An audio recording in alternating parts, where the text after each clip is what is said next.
நண்பர்கள்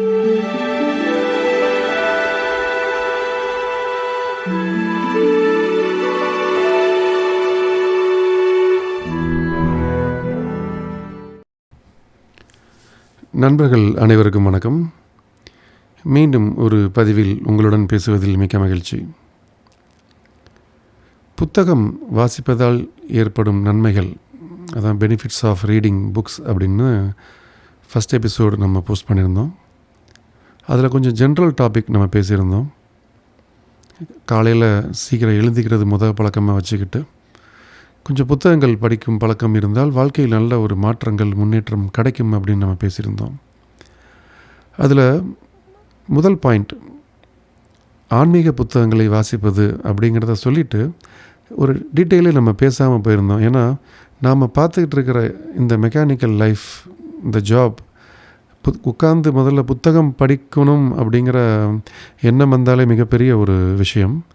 ஆனாலும் ஆன்மீக புத்தகம் அதுதான் முதலில் பரிந்துரை செய்யப்பட வேண்டியது.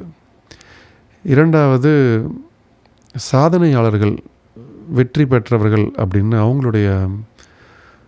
அவங்களுடைய டீட்டெயில்ஸ் போட்டிருந்தோம். அவங்கள புத்தகங்கள் படித்தா நல்லாயிருக்கும், அவங்கள பற்றி கொஞ்சம் பேசியிருந்தோம். தேர்டு, தோல்வி அடைந்தவர்களுடைய கதைகள் இல்லை அவங்களுடைய புத்தகங்கள், அதை படித்தா நல்லாயிருக்கும் அப்படின்னு நம்ம சொல்லியிருந்தோம். ஸோ இந்த மூணுமே முதல்ல படிக்கிறதுக்கு நேரம் கிடைக்கணும். படித்தால் சில மாற்றங்கள் கண்டிப்பாக நமக்கு கிடைக்கும். அதில் இந்த ஆன்மீக சம்பந்தமான புத்தகங்களை நாம் இப்பொழுதிருந்தே, அதுக்கு ஒரு ஏஜ் பாரே கிடையாது. 18 வயசு தாண்டியாச்சு, இல்லை ஒரு 15 வயசில் இருக்கிற பசங்களே நிறைய பேர் வீட்டில் ராமாயணம், மகாபாரதம், பகவத்கீதைகள் எல்லாம் பாராயணம் செய்து குழந்தைகளுக்கு சொல்லிக் கொடுத்து கொண்டிருக்கிறார்கள், புரியணும் அப்படின்ட்டு. சரி, பொதுவாக ஆன்மீக புத்தகங்களை படிப்பதால் நமக்கு என்ன ஒரு நன்மை நமக்கு கிடைக்கும்? எனக்கு தெரிஞ்ச சில விஷயங்கள் நான் சொல்கிறேன். ஏன்னா எனக்கு ஆன்மீகம் அப்படிங்கிறது ஒரு புதுசுன்னா ஒரு 10 வருஷமாக தான் ஆன்மீகம் என்றால் என்ன, அது ஒரு மனிதனுக்கு எவ்வளோ முக்கியம் அப்படிங்கிறதையும் தெரிஞ்சுக்கிட்டு இப்போ ஒரு 4-5 வருஷமாக குறைந்தது ஒரு 20-30 நிமிடமாவது ஆன்மீகத்தை சார்ந்த ஏதாவது ஒரு விஷயங்களை தெரிந்து கொள்ள வேண்டும், படித்து கொள்ள வேண்டும் அப்படின்னு ஒரு வைராகியத்தில் இருப்பதால் நிறைய விஷயங்களை புரிந்து கொண்டோம். அதில் என்ன விஷயங்கள் அப்படின்னா, நாம் முதலில் சிந்தனை செய்து கொண்டிருப்பது அப்படிங்கிறது கடவுள் இருக்கிறார் இல்லை அப்படிங்கிறலாம் அது தாண்டி, கடவுள் அப்படிங்கிறவர் இன்னும் ஒரு மனிதனுடைய ரூபத்தில் இருப்பார், எங்கும் இருப்பார், தூணிலும் இருப்பார், துரும்பிலும் இருப்பார், எதுவாக இருக்கட்டும், அவதாரங்கள், குருமார்கள், எத்தனையோ சத்குருகள், இவர்கள் எல்லாமே எடுத்து கொண்டு வந்து நமக்கு சொல்லக்கூடிய அந்த பணி என்ன?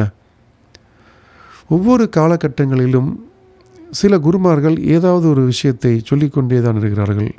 நமக்கு தெரிந்த அளவுக்கு பார்த்திங்கன்னா, ரீசண்டாக ராமானுஜர் நிறைய விஷயங்கள், பிரம்மசூத்திராலாம் அவ்வளோ விஷயங்கள் பேசியிருப்பார். பிரம்மசூத்திரத்துக்கு ஒரு உரையே ராமானுஜர் எழுதினார் அப்படின்னு படிச்சிருக்கேன். சில குருமார்களுடைய வரலாறு நிறைய, ராகவேந்திர சுவாமிகள், சீரடி சத்குரு சாய்பாபா, அவருடைய வம்சவழியில் பார்த்தோன்னா சரஸ்வதி சாமிகள், தத்தாத்திரேயர் தான் அவருடைய முதல் அவதாரம் அப்படிவாங்க. விஷ்ணு, சிவன், பிரம்மா 3 பேரும் சேர்ந்து ஒரே உடலில் இருந்தது அப்படின்னு படிச்சிருப்போம். நிறைய குருமார்கள். அப்போ இவங்களெல்லாம் படிக்க இவங்க நமக்கு என்ன சொல்ல வர விஷயங்கள் என்ன? கடவுளை உணரு அப்படின்னு சொல்லியிருப்பாங்க, தியானம் செய் அப்படின்னு நிறைய பேர் சொல்லியிருப்பாங்க. இன்னும் தாண்டி போனால் அருணகிரிநாதருக்கு முருகப்பெருமான் சொல்லியிருப்பது சும்மா இரு அப்படின்ட்டு. அப்போ சும்மா உட்கார போய் அவருக்கு ஞானம்லாம் கிடைத்து எத்தனையோ பாடல்கள்லாம் பாடி வச்சுட்டு போயிருக்கார் அருணகிரிநாதர். அப்போ ஒவ்வொருவருக்கும் ஒவ்வொரு காலகட்டத்தில், அது பிரம்மாவோ, விஷ்ணுவோ, சிவனோ, முருகனோ, விநாயகரோ, கிருஷ்ணரோ, ராமரோ, யாருக்காவது ஒருத்தருக்கு வருது, அவங்க கண்ணில் பார்த்துருக்காங்க அப்படிங்கிறத நம்ம பார்க்குறோம். சித்தர்களையும் நாம் எங்கோ பார்த்துருக்கோம் அப்படின்ட்டு நிறைய பேர் சொல்கிறாங்க. திடீர்னு இருந்தாங்க சார், மறைஞ்சிட்டாங்க அப்படின்ட்டு. அப்போ எல்லாமே மாயை அப்படின்னு நம்ப முடியுமா? முதல்ல கிடையாது. அப்படி மாயையாக இருந்தால் அருணகிரிநாதர்கள் சொல்ல வேண்டியது என்ன கட்டாயம்? கண்ணப்ப நாயனார் சிவபெருமானுக்கு கண்ணை கொடுத்தார் அப்படிங்கிறது கண்டிப்பாக அது ஒரு கட்டுக்கதையாக இருக்கிறதுக்கு உண்டான சந்தர்ப்பம் கிடையாதுல்ல. அந்த கதைகளை சொல்வதற்கு என்ன ஒரு காரணம் இருந்திருக்கக்கூடும்? கிடையாது. அப்போ இன்னமும் ராமர் பாலம் இருக்கிறது அப்படின்னு ராமர் போட்ட பாலம் உண்டு. அதற்கு எவ்வளவோ ஆராய்ச்சிகள் நடந்து இது கண்டிப்பாக மனிதர்கள் செய்திருக்க முடியாது, அதையும் தாண்டி ஒரு சக்தி மிதக்கும் கல் அப்படின்றோம். துவாரகா அப்படிங்கிற ஒரு பெரிய நகரமே இன்னும் கடலுக்கடியில் இருக்குது அப்படிங்கிறாங்க. அப்போ எல்லாமே உண்மை தானே. ராமாயணம் என்றாலும் சரி, மகாபாரதம் என்றாலும் சரி, கந்த புராணம் என்றாலும் சரி. கந்த புராணம்லாம் கேட்டிங்கன்னா கேட்டுக்கிட்டே இருக்கலாம். நீங்கள் யூடியூப்பில் பார்க்கலாம். ருக்மணி அம்மா பேசியிருப்பாங்க. கிட்டத்தட்ட ஒரு 36 வீடியோஸ் இருக்கும். அவ்வளோ பெரிய விஷயங்கள். அப்போ கந்த புராணம் நடந்த இடங்கள் இருக்குது. அப்போ அங்கெல்லாம் இன்னமும் அந்த சம்பிரதாயங்களை பின்பற்றி வந்து கொண்டிருக்கிறார்கள். அப்போ ஆன்மீகம், கடவுள் இவர்கள்லாம் இருக்கா இல்லையா அப்படின்னு அந்த சந்தேகம் இருப்பவர்களுக்கு இது ரொம்ப கிளியராக புரிஞ்சிருச்சு. சம்திங் இஸ் தேர், ஏதோ ஒன்று இருக்குது, நம்மை மீறிய ஒரு சக்தி இருக்குது. அது மனிதர்களுக்கு புரிய வைப்பதற்காக மானிட ரூபத்தில் கடவுள் வருவார் அப்படிங்கிறத நான் இவ்வளோ நேரம் சொன்ன அந்த எல்லா உதாரணங்களும், அந்த அவதாரங்களும், குருமார்களும், சத்குருகளும், யோகிகளும், சித்தர்களும் அப்படிங்கிறது நமக்கு ப்ரூஃப். சரி, இவர்களுடைய புத்தகங்களை வாசிக்கும் பொழுது, ஏன்னா இவருடைய கதைகளை படிக்கும் பொழுது நீங்கள் நல்லா பார்த்தீங்கன்னா, நான் நிறைய புத்தகங்கள் அவ்வளோ படித்தது கிடையாது.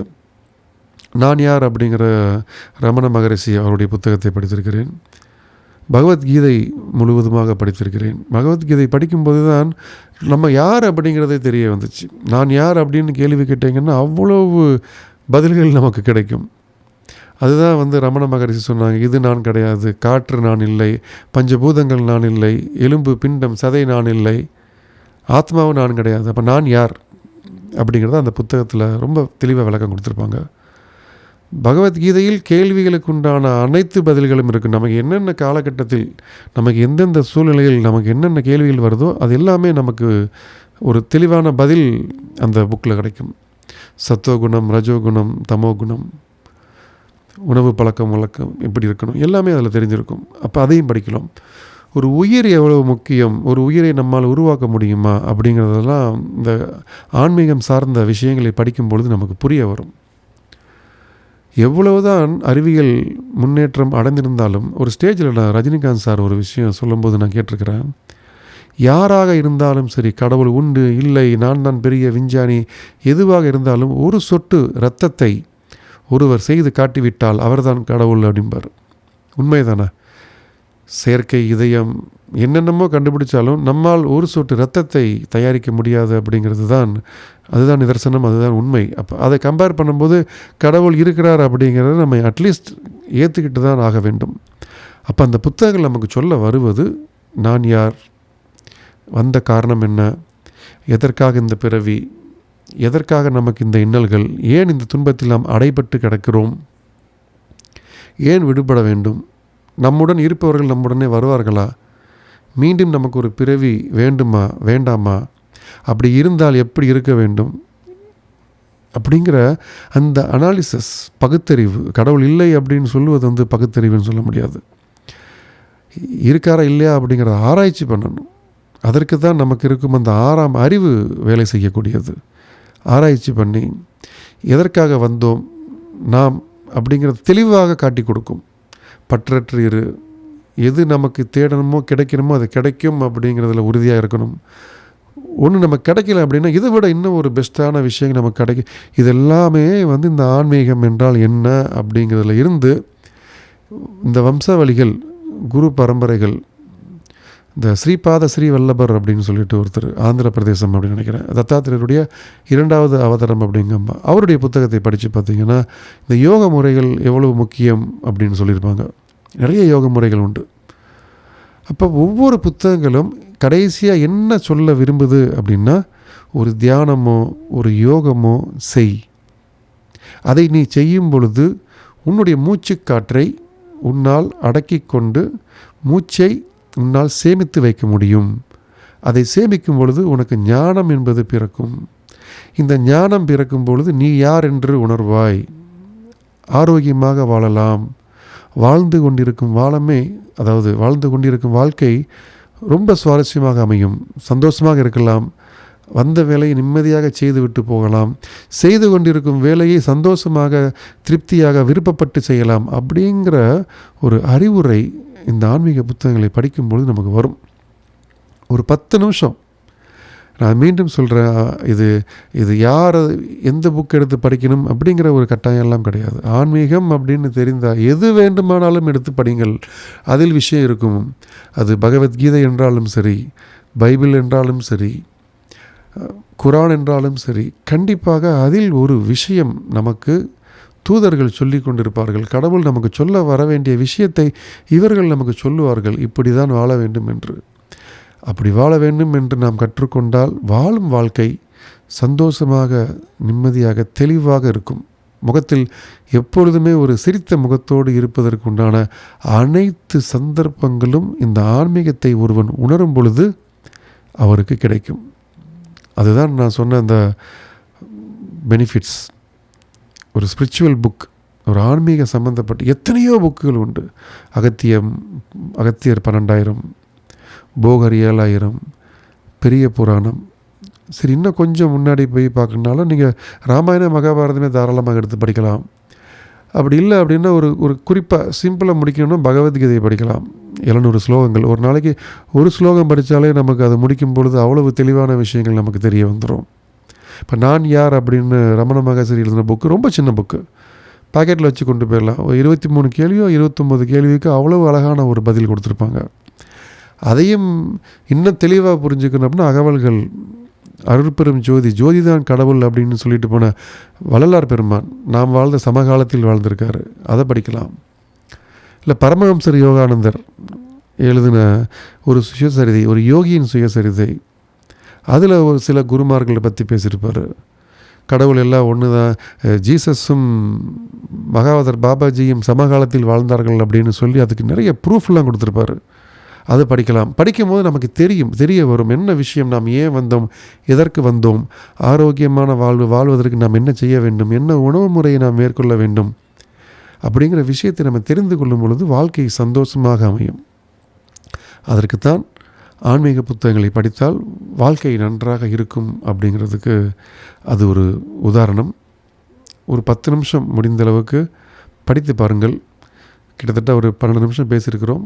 பிடித்திருந்தால் உங்கள் நண்பர்களுக்கு ஷேர் பண்ணுங்கள், ஃபாலோ பண்ணுங்கள். ஏன்னால் நிறைய இடத்துல பட்டால் தான் புரியும் அப்படிம்பாங்க. எங்களை மாதிரி பட்டு புரிந்தவர்கள் சில விஷயங்கள் சொல்கிறது, ஒரு 20 வயதிலிருந்து மாணவர்கள் யாராவது கேட்டிங்கன்னா உங்களுக்கு இந்த வாழ்க்கை இனிமையாக இருக்கும். மீண்டும் அடுத்த பதிவு, வெற்றியாளர்களின் புத்தகங்களை படிப்பதால் நமக்கு ஏற்படக்கூடிய மாற்றங்கள் என்ன அப்படிங்கிறத நாளைக்கு பார்ப்போம். நன்றி, வணக்கம்.